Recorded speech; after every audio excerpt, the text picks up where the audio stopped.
Adam Thielen is gone. Who else could be next? Welcome to the Locked On Vikings podcast. You like that on 3, 1, 2, 3. You like it! You are Locked On Vikings, your daily Minnesota Vikings podcast. Part of the Locked On Podcast Network.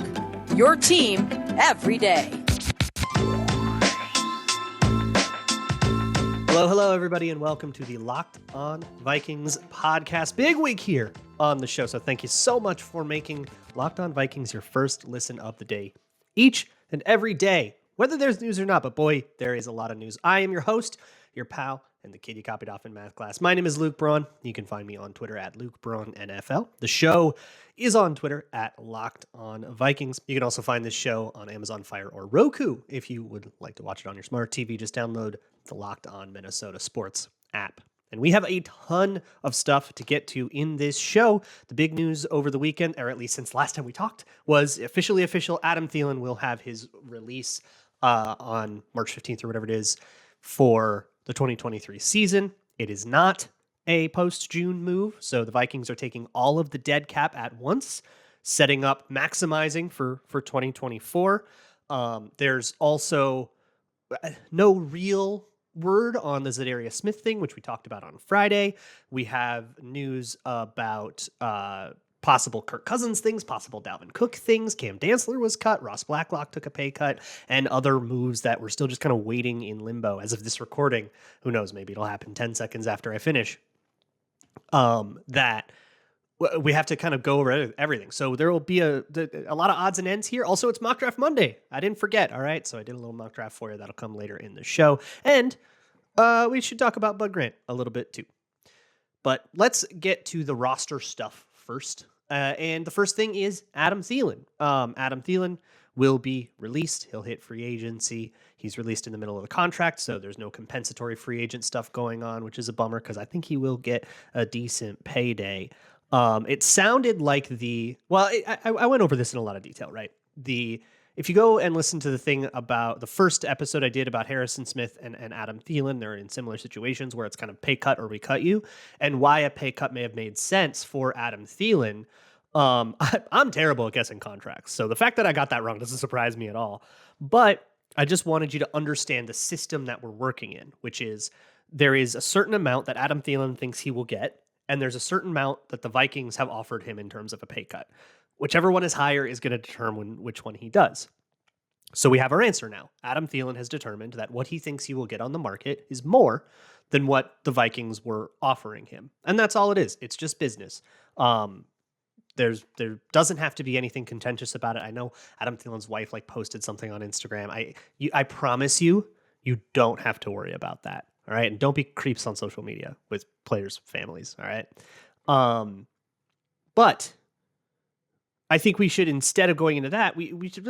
Adam Thielen was a Viking for 9 years. Goes back to the Leslie Frazier era.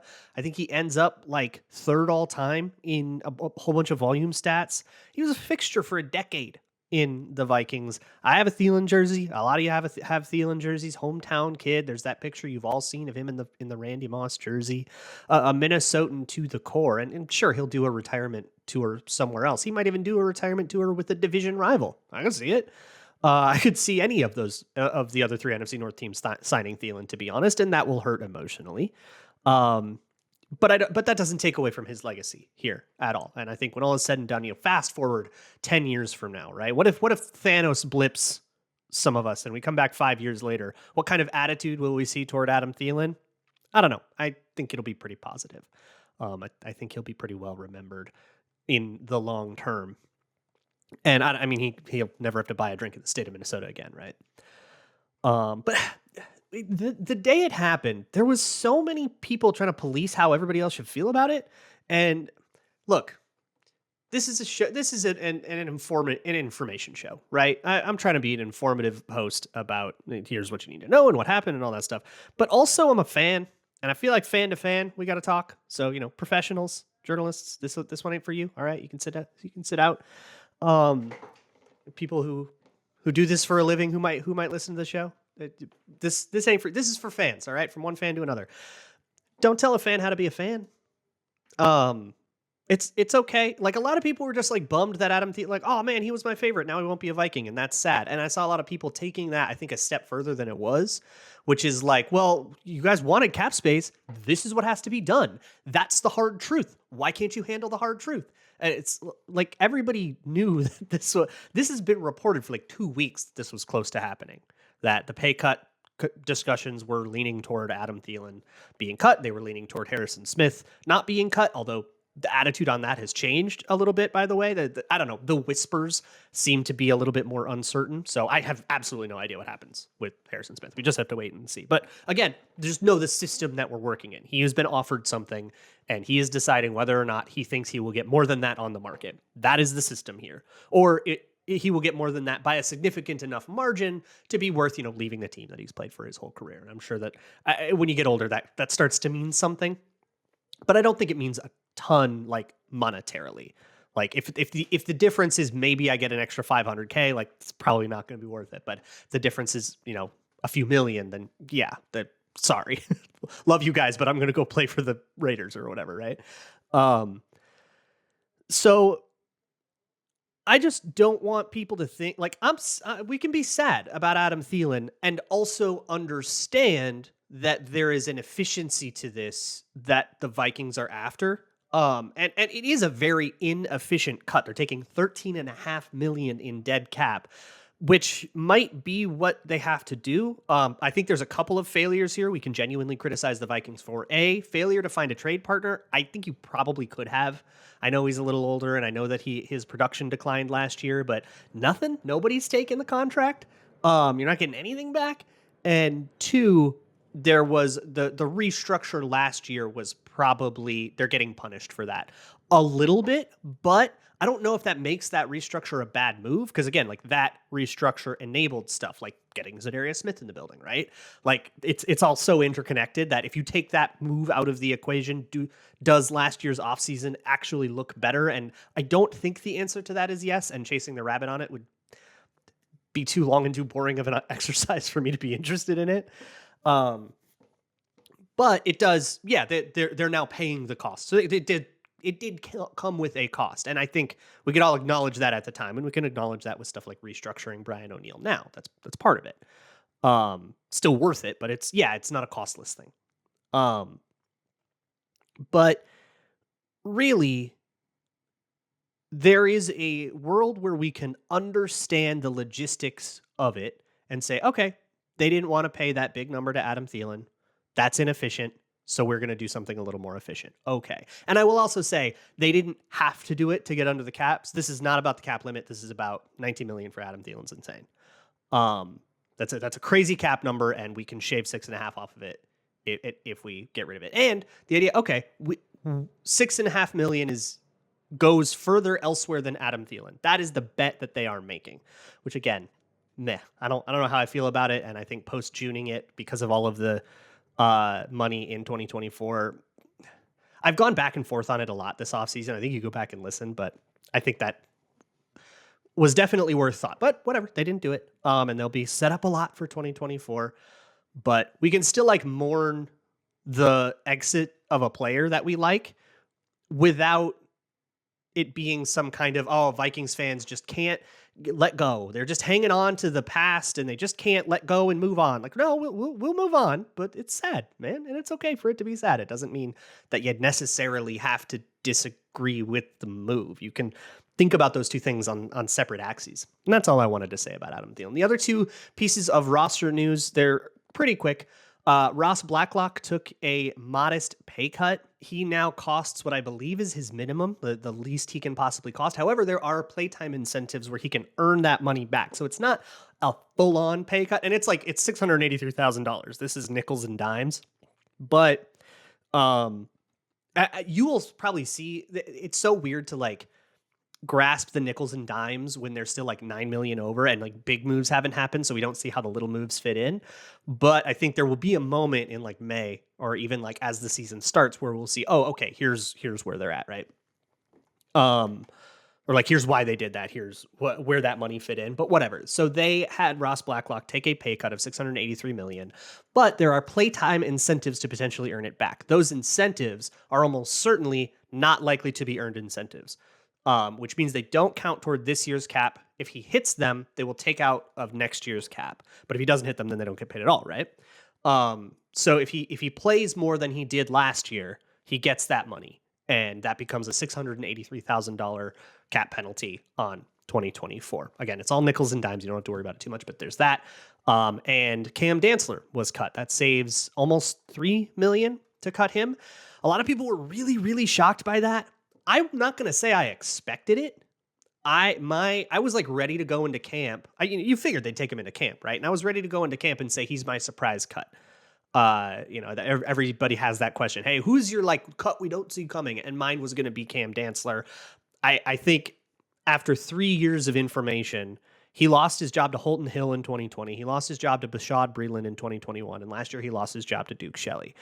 He's been benched by multiple DB coaches, multiple defensive staffs entirely, multiple schemes, multiple entire organizations of the Vikings. And even though I didn't always agree with those benchings, and I think a lot of people didn't agree. A lot of people thought he should start over Bashaud Breeland. And eventually he did win some of those jobs back, and he was kind of in and out of the lineup. Like, I don't think he's so bad to be an unrosterable player. My thought was like, well, they're going to get a million corners, and I think there's going to suddenly be roster pressure there just because they're going to probably have to throw a lot of mud at the wall. And then you'll have, 8 okay players, and he'll be one of them, and that would have been my spicy take. But I guess cutting him now helps you get under the cap, so I kind of understand it. It makes sense to me why you would do this if you had the same expectation I did, which I guess they do. So Cameron Dantzler's out now, but now the cornerback room is an insane emergency, right? I mean, this is DEFCON 1. I think I just heard Kim Jong-il push the button emergency.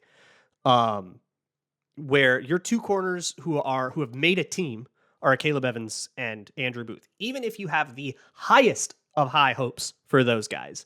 And yeah, I think that there's a world where those guys come along, right? That's only 2 guys. You still need a nickel. You just don't have one under contract. You have Tay Gowan and Kalen Barnes. These guys did not make teams. They're on futures contracts. That's your cornerback room.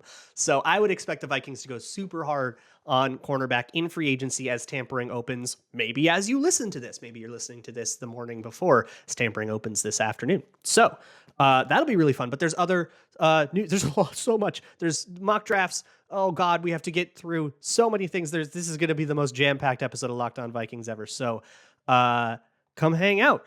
But first, let me talk to you about Ultimate Football GM. It's my new favorite phone game. It is for exactly this kind of stuff. If you would like to play mock Vikings offseason, you can do that. You can even, they don't have the like actual NFL teams in the app, but you can make a custom one and like kind of roundabout that way.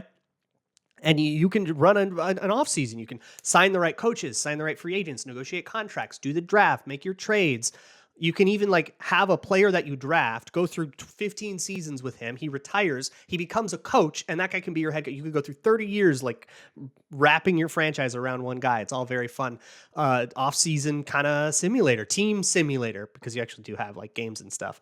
But it's like the manager type stuff, the franchise mode thing. So go to ultimate-gm.com. And Locked On Vikings listeners get a 100% free boost to your franchise when you use the promo code Locked On in all caps in the game store. That is Locked On in all caps. Make sure to check it out today. To download the game, once again, that is ultimate-gm.com, or you can just look it up on the App Store. That is ultimate-gm.com. Start your dynasty today. Thanks so much for making Locked On Vikings your first listen of the day. For your second listen, check me out on Patreon. You can listen to a Christian Gonzalez video. Try my Patreon analysis, see if it's for you. And that one's free for you. And if you like it, sign up. You can watch me talk about Keely Ringo, Joey Porter, all these draft guys. You can go back and look at my film analyses from in season, go watch the history doc, and learn about the salary cap if you must as well. Let's move on from the actual transactions the Vikings have made, and let's talk about the ones that maybe they will make. We already talked a little bit about Harrison Smith. We're still just in a holding pattern there. If you really want to be deep in it, you can kind of follow the like tweet by tweet. Jeremy Fowler has said that like maybe that it's a little shakier now, but we're just waiting for a headline still. So I'll get you that when it's time. We are also waiting for on Access Vikings with Ben Gessling and Andrew Kramer and Michael Rand, the Strib guys. They said that the Vikings have approached Jordan Hicks with the same thing. So I got a lot of questions. Hey, what is the holdup with Jordan Hicks? And I said a lot like, hey, Jordan Hicks is a pretty easy cut for me. They have come to him and said, hey, well, we'll keep you on a reduced salary, which totally makes sense, right? Assuming I just kind of figured that salary, that contract was so small that there wasn't enough room to pay cut it to like have a window there. But I guess there is. So we're waiting on Jordan Hicks to make that choice. That all has to be made by Wednesday. Ideally, these players will want to have made it by Monday. So we should probably get that news like really. You might already know it by the time you're listening to this. Because those guys will want to be active in the tampering period, right? That's when the best money gets thrown around. So those players will want to have it done probably by the time this is like out on YouTube. So again, it'll be a little outdated, but that's okay. We'll talk about everything tomorrow. All right. Anything I missed, I'll get you tomorrow. There's also some scuttlebutt about Kirk Cousins, and some scuttlebutt about running back trades. And let's start with that last one. There are, I think it was also a Jeremy Fowler ESPN Insider article that said that the Vikings are hearing trade offers. Now, if you listen to this show, you've known that for a while. We've been watching it. I think Darren Wolfs has been saying it forever. I think that was the first place I heard it. I don't remember if we heard it from the Strib guys or not, but either way, like that's been out there that hey, Dalvin Cook trade is like maybe something. I think I saw somewhere it'd be a day 3 pick, which makes a lot of sense. And with Dalvin Cook, I mean, in my like mock offseason stuff, I had been cutting him, but now that some of his money got guaranteed because he got that shoulder surgery and money guarantees for injury in that case, now he has that. To get that off the books, you have to trade him. You can't cut him and get that off the books. So it becomes a situation. If you remember the Jesse Davis deal last year, he was going to get cut. He didn't make the team. But because he had like $1.5 million of guaranteed money, it was actually better to trade him. But you're not like trying to get somebody to trade him for a bunch of stuff. So the Steelers gave us a 2025 7th round pick. Like it was whatever, right? Now, Dalvin Cook's worth more than Jesse Davis, right? So it'll be something probably more substantial, maybe a 7th this year, which isn't nothing, but mostly you're getting rid of $8 million on the cap. And the bet there is we can do more with $8 million than we can get out of Dalvin Cook, which I think is a reasonable bet. And then the other part of that is, and then they might re-sign Alexander Mattison, which got a lot of people really whooped up because does not have the best reputation. And then some people have thought that Alexander Mattison is better than Dalvin Cook. I fall in the middle of those two groups at this point. I was a pretty big Mattison hater for the first like 3 years, but I thought he played a little better last year. I think he made better reads. I think he's a thumper. He's a 3 yards in a cloud of dust kind of back at his best, and he's a zone back for that, which you don't get that a lot. There's a lot of the zone backs are shiftier guys. There's not a lot of like big physical zone backs. So it is a rarer skill set that I think that has the scarcity has some value. But I think the best thing for me with Mattison is that he got a lot less greedy this year. I think before he played like he was trying to be a Dalvin Cook, but like a poor man's Dalvin Cook. Like Dalvin Cook would make decisions, and he tried to emulate those decisions. And he's not Dalvin Cook. Dalvin Cook gets the edge. He's got more bursts. He's got more a totally different athleticism than Alexander Mattison's athleticism. And I think he played more like himself this year, and I think that worked out. And I know the run game, like the analytics were not as good. I think they were better than they were ever, but they still like weren't good. And I don't think he's a bell cow back by any chance, but I think he has a place in a committee. So if you bring him back, Brad Spielberger says $3.15 million per year for 2 years. So $6.3 million over 2 years. That's not too bad. In fact, that feels like more, but the way the cap has exploded, we have to constantly readjust our expectations for what the cap feels like. That is like 1.3, I think, percent of the salary cap. So if you think, okay, you got 53 players, each player needs to count for like 1.9% of the cap if evenly distributed, which of course it won't be. But if evenly distributed, Alexander Mattison would be cheaper than that average. So sure, bring him back, have him be part of the committee. Don't. I'm very agnostic toward it. There's a lot of backs on the market. There's a lot of backs in the draft. I don't think it should preclude you from looking at all of those other options. Shouldn't say, well, we got Alexander Mattison and Ty Chandler and Ken Ewangu. We're good. I don't think that that's a good enough room. I think you could add one more person to it just to have competition, and then someone gets cut, and you got to be okay with that. But that would represent really, really, really small spending at running back, which is what everybody wants. But you can't spend nothing. You still have to have someone. Like, you need to have a person with a pulse. And Alexander Mattison has that, allegedly. So we're good there. Then there's a Kirk thing. So we have, again, if you've been listening to this show, we've been following the reports for a couple weeks now, with the Scoops Pod with Darren Wolfson, Access Vikings with the Strib guys, and whatever's been said on NFL Network, and trying to read other tea leaves with like what their moves are. So nothing that came out on Sunday about Kirk Cousins should surprise you if you are a loyal Locked On Vikings listener. But apparently many people aren't. Who'd have thunk it? Some people don't listen to my podcast. They should fix that. Because a lot of people were taken aback by Mike Garafolo report on NFL Network, which we will get to next. I also want to spare a quick word to Bud Grant, rest his soul, and do a mock draft. So we've got a lot of stuff left to get to. But before we get to any of it, I got to talk to you about FanDuel. It is the #1 sportsbook in America. New customers get a no-sweat first bet up to $1,000. Look, the brackets are coming out. It's, as I record this, it is Selection Sunday, and I do not know how that turned out, so I don't know what the bracket is like, but you sure do, because this is gonna release after. So go gamble on it at FanDuel, or you can gamble on the XFL like I do, all right? My bets on the XFL right now, I love it. Roughneck covers are great, and Brahma's unders. San Antonio games, I think, have hit the under every single time. Maybe there was one, but the San Antonio defense and their offense is really, really broken, and they have a good defense. So like their unders hit constantly. They're losing games 12-6. There you go. Do that at FanDuel. That is what I am doing at FanDuel. But don't get mad at me if it doesn't work, because that's the game. But if your first bet doesn't win, you get bonus bets back on that no-sweat first bet, up to $1,000 worth. So just download the FanDuel Sportsbook app, which is safe, secure, and easy to use. Bet on money lines or player props or whatever. And you can even combine it all together and try to parlay something like we do on the Minnesota Football Party, which you should also check out. Don't miss your chance to get that no-sweat first bet up to $1,000 in bonus bets when you go to FanDuel.com/lockedon. That is FanDuel.com/lockedon to learn more. Make every moment more with FanDuel, official sports betting partner of the NBA. Okay, so a few things that we still have to get to. The first one is Kirk Cousins. So this is probably the thing that everybody's going to be all over, but we've kind of been saying it.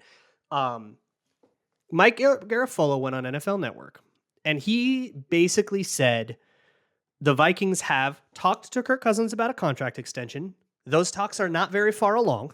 This is very early. And that it is still very much not guaranteed that there will be an extension at all, that they're just kind of talking about it. So depending on who you get your news from, your read on that situation could be deeply incomplete. There are some people who said Vikings in contract extension talks with Kirk Cousins and then said like nothing else, even though it was a fairly pessimistic report. There are some people who went too far with it and said Vikings will not offer contract extension to Kirk Cousins, which is also untrue. We just know they're not doing it now, which, they're not doing it before the league year turns over. So they're not doing it as a way to get their salary cap under. They're going to do other moves for that, that is a salient report. That's we kind of knew, but there's your official for that. But neither of those things are actually like the truth. The truth is they've talked a little bit about it. They're not going to do this in March. They're not going to do this to get under the cap. They're going to carry his 36 and change into the 2023 league year. But a contract extension is still very much on the table, but not something. It's not like, hey, we both really want to extend. We both parties really, really want this. It is, well, we'll do it, but only if both sides can come to a solution that they really like. But both sides are like, but we don't really need it. So a few things on that. One, my guess on the situation is that they're going to wait till after the draft. You go to the draft, say, hey, man, if Anthony Richardson starts falling, let's say we got 6 weeks to overthink him and everybody says he's too accurate. And he falls to pick 14. We could trade up, we get him. Then we're not extending Cousins and we'd rather not be kind of priced into that. But we also don't want to make any promises. We don't want to go to Kirk and say, yeah, we're not extending you. We're just letting you walk. Because what if that doesn't happen in the draft, right? What if all the quarterbacks are gone by pick 6? And you're going, all right, well, we just kind of got rid of, we traded Kirk away. We're going with Hendon Hooker, or we're trying to find whoever this year's Mark Sanchez is. This sucks. You don't want to be in that situation either, right? So they're basically tabling the whole thing. And depending on how the draft goes, maybe they go and say, all right, we struck out on our guy. Let's give you another year, and we're just going to kind of do the same thing in 2024. We'll see if we can get a younger quarterback. You're not getting any younger, but we'll keep you for another year, and we'll even sign you through 2024 as well, so that if we do draft somebody in 2024, they'll redshirt for a year, and that'll be your last one, and then you can hit the market. That's from the Vikings perspective. From Kirk's perspective, I'm sure he would rather the Vikings not do that, but he doesn't really have a say there. But there's a lot of other speculation that I don't really like. For one, we have no indication that Kirk has any reason to want out of Minnesota, right? He's making $30 million in new money, in actual cash. $30 million of that hits his bank account this year. That is a number he's happy with. He's happy with the facility, happy with his teammates, happy with the coaching. Everything that he has said publicly and everything we've heard reported about, which I guess you could call private communication, everything has said, yeah, Kirk Cousins is happy in Minnesota and he's not going to ask for a trade. So a lot of people have said, well, why don't we just, if you're not going to extend him, why leave him for this last year? Just trade him. And the reason is for developmental reasons of whoever your young quarterback is, right? Obviously, that dynamic can change. If you get Anthony Richardson, he's super good. Someone breaks their leg somewhere else in camp, and you go, hey, Kirk, we're going to start Anthony Richardson. If you want to start, waive that no trade. We'll get you over to wherever, right? That conversation can happen. But, and I've been saying this all year, that is Kirk Cousins' call. Vikings can't do anything about it. Why not trade him? Because Kirk said no. He just gets to decide, and he's going to decide to stay based on every piece of information that we have. So to get Kirk Cousins to waive his no trade, you'd have to do some kind of like self-sabotaging, like Veep-esque, like sabotage of your own bill. Or I'm pretty sure that was like a Parks and Rec plot point where you like had to vote against your own thing. Like that's what it would take. And this isn't a cartoon or a sitcom, so that ain't gonna happen. Couple things real quick. I'll do a mock draft. It is mock draft Monday. I owe you a mock draft. I will do one. I busted open a PFN simulator and it fell pretty rough, but not horrible. I actually did get somebody that I liked. I think the Pro Football Network big board will kind of always give me this guy, but I'm okay with that. But all of the quarterbacks were gone. Will Levis was the last one. He went off on 7. So we don't have any of that. All the corners I like. Joey Porter. I really like Devin Witherspoon, Cam Smith. All these guys are gone. Gonzalez long gone. Jackson Smith and Jigba is gone. Jordan Addison is long gone. I think those are my 2 top wide receivers for the Vikings. However, the guy I have at 3rd right now, and I haven't finished getting everybody. So if there's somebody who you think that I haven't looked at Josh Downs at all. I have no idea if I like him better or not. But Zay Flowers is on the board. And I like Zay Flowers as a possible replacement for Adam Thielen. He's not the same as Adam Thielen at all, but that wide receiver 2 kind of thing. The thing about Zay Flowers is that he's a really good technician, and he's got great body control. He's a veteran player. He's a day one. You pop in, you know exactly how good he is kind of guy. He's just small. And I don't want him to get extra bulk. He's a guy that has to go around defenders instead of through them. If you watch Justin Jefferson play against like press, he'll just like bust through you and he won't slow down because he's got the size to do that. Thielen did too. Zay Flowers doesn't have it. He has to go around, and he's not very good at what's called like restacking, which is, if you're running a route and then you have to go around a defender, that his route is now off kilter. He does not like turn it back to get to where the route is supposed to be. So he's not hitting the landmark that the quarterback's expecting him to be at. And it's on the QB to adjust to that. For Kirk Cousins, that's fine. That is absolutely a thing that he can do. Kirk Cousins can, put it where he needs to, right? That is an adjustment that's not a problem. I would much rather have that than have somebody who causes you to have to adjust for time. like somebody who can't get open without a lot of time, or somebody who puts too much razzle dazzle on their routes. And now you have to buy time for them to do all that, or like somebody who's slow. Somebody who makes the quarterback buy time, that's a way bigger problem for Kirk Cousins than somebody who makes the quarterback adjust for space. Cousins is fine with that. So I like the fit with the Vikings a lot with Zay Flowers, even though that size is the kind of thing that's going to push him down. He's 42nd on this Pro Football Network big board right now, which I believe is built off of consensus boards. So that's, I would have guessed the temperature of where the community is at. But there you go. I'm just doing one round. Zay Flowers, Boston College, pick him at 23. Some of the other options, a lot of guys I haven't looked at yet. There's Keely Ringo. You can listen to previous episodes for my thoughts on him. I'm not a huge fan. There's Brian Breesy, the defensive tackle. Totally love it. I don't know if you're going to need a defensive tackle or not. You could, depending on how things go with Dalvin Tomlinson. There was Josh Downs. He is higher on this board, but I haven't watched him yet, so I can't really speak to him. Darnell Washington would be an interesting one. There's a bunch of edge rushers: BJ Ojolari, Lucas Van Ness, Isaiah Foskey from the Notre Dame. There's a lot of options here that are all very interesting. I could have gone with Emmanuel Forbes or Nolan Smith. Could have gone John Michael Schmitz, the center. I don't think he's going to be a first round pick, but we'll see. I'm not too familiar with him, so grain of salt on that. Could have gone a lot of ways. I want to wrap out the show with Bud Grant. Over the weekend, Bud Grant, at the age of 95, passed away. And it seemed like it was fairly surprising. He was still in good health, still very sharp, still talking to people. And the tributes for Bud Grant that have come out have all been very touching. There's a podcast with Patrick Royce, who covered him for years. Judd Zolgad did a piece at Vikings Wire, covered him for years. The kind of old guard journalists that have been covering Minnesota sports since 1984 have a lot to say about Bud, or the guys that have been covering it since Bud was actually the coach of the Vikings. I picked the Les Steckel year. That's funny. But we've been covering since the 60s and late 60s and 70s when Bud Grant really made his time.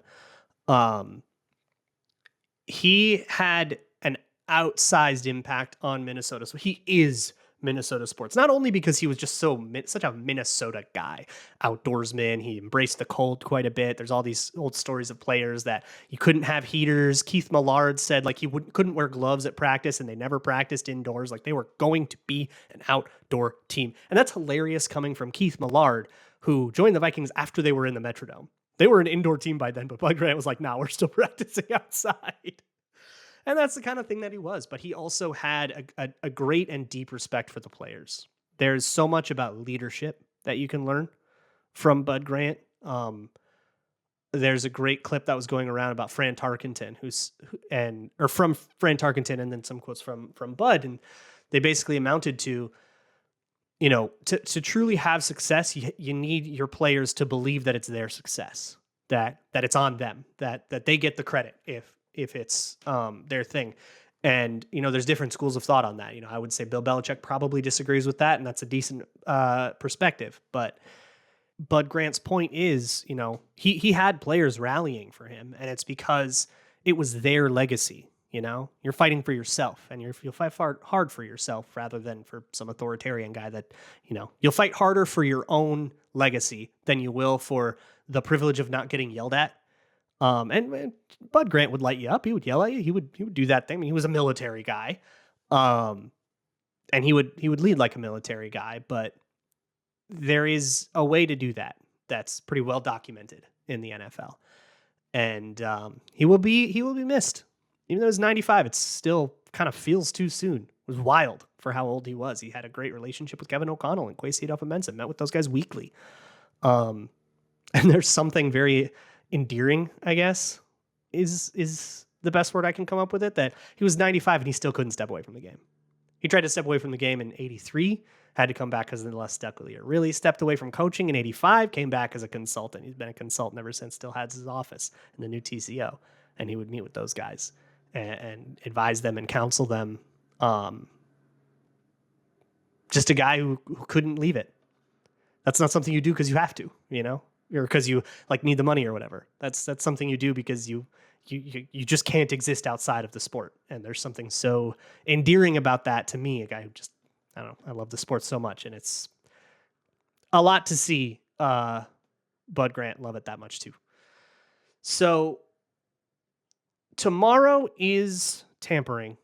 Or today is tampering as you're listening to this. Tampering opens this afternoon. And we will see where certain guys are. I would not expect the Vikings to be very loud immediately. They are not they have not made it themselves think that Kwesi is the kind of guy to throw out, the biggest contract for the biggest free agent right away. Jamel Dean gets signed in 19 seconds. He's got a deal that they hammered out at the combine, and they're just going to wait to kind of release it to reporters because otherwise they'll get caught for that tampering. That's not a report, by the way. That's just an example. Don't kill me. But it's always funny when a deal gets hammered out in 14 seconds. The tampering window opens. But all that news will start to come in and trickle, and we'll talk about it for whatever the Vikings do. But I wouldn't be crazy surprised to see the Vikings not do anything on Monday and wait till like Thursday, Friday when you get some of the more efficient deals. The first deals are always really inefficient. They're bloated. There's tons of money. There's bidding wars. The free agency is an auction, and we'll talk about it tomorrow if we have to. But just know you don't necessarily want to see the Vikings be the first team to throw out a huge deal. Would love to see some news tomorrow so we have something to chew on, but you don't want them to necessarily win all the big bidding wars. That can mean some pretty bad contracts were handed out. And you want them to sign good contracts, not the first contracts. That's, I guess, the best way to put it. So I will see you then. I'll put out a call for questions on Twitter. So go to Luke Braun NFL on Twitter, or all the channels, Google form in the show notes, lockedonvikingspodcast@gmail.com if you want an email, or just find me on Twitter, leave a YouTube comment if you're into that. I will talk to you all tomorrow. Sorry we went a little long. I know that's some of your commutes to work ended, and I apologize for making you turn it back on the way home. I will talk to you all tomorrow. Wherever we're at, we'll be there together. All right. Love you. And as always, Skull.